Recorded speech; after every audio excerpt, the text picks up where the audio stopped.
Well, this evening stands as both a tribute to Oscar Wilde in a way, and as a critical effort aimed at reading Wilde through our now. More specifically, for a contemporary sensibility and approach in which popular culture and literature speak to each other, constantly redefining themselves, and this process interrogating key concepts and categories such as performance, translation, celebrity, intermediality, and consumerism. As Joseph Bristow writes in his introductory notes to this nice volume from 2008 called Oscar Wilde and Modern Culture, The Making of a Legend, Wilde's unique creative powers were in many ways ahead of their time, although he expired a month before the beginning of the century that eagerly embraced his controversial legacy.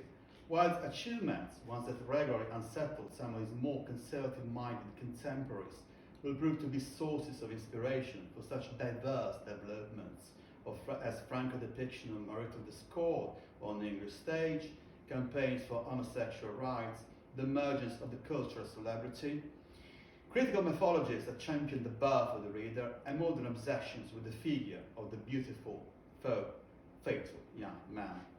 Well, we could start asking ourselves, why is that contemporary culture takes up Wilde and not someone else?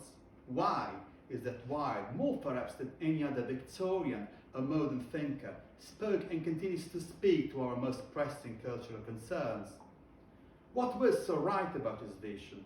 While contemporaries or near contemporaries of Wilde like Mark Twain and James Joyce have had comparable afterlives, neither has hit quite the same transnational, intermediate and cross-class chord.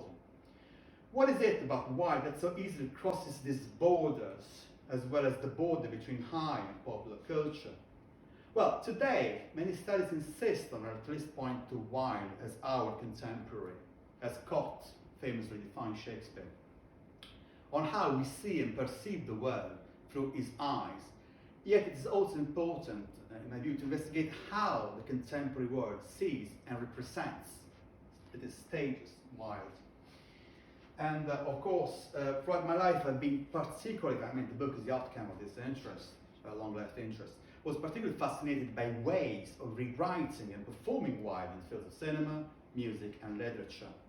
Interestingly, many studies on Wilde focus on his legacy in contemporary popular culture, confining analysis of films, songs, and works of art inspired by Wilde to marginal spaces within the studies themselves. My main aim with Wilde now is to prove the centrality of this target text in the very process of reading Wilde's life and work, something which allows us to answer many of the questions which we were asking ourselves before. In short, the latest Wildean figures, performances, figurations, and refigurations can actually help us to read or reread Wilde and his work and develop fascinating, possibly new understandings of them.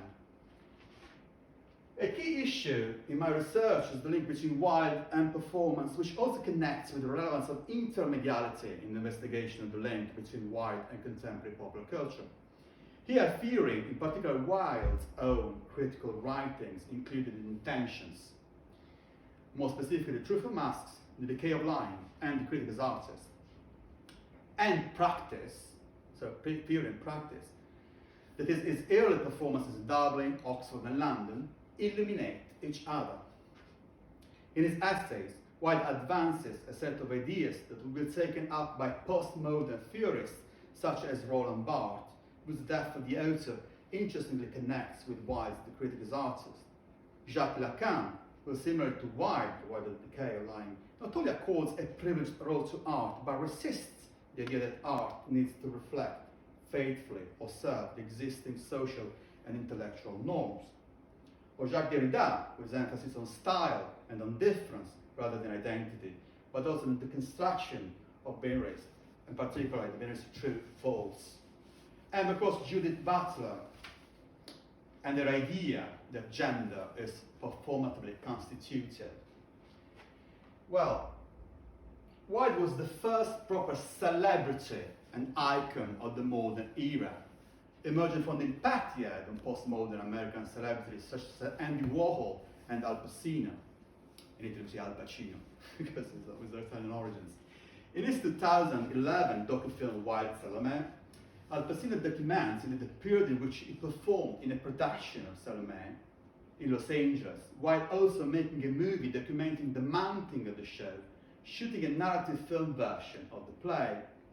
The film is, for the American director and of course for the audience, a journey and most importantly a process in which he performs, as he writes, not only the play Salome, but also his love affair with Oscar Wilde.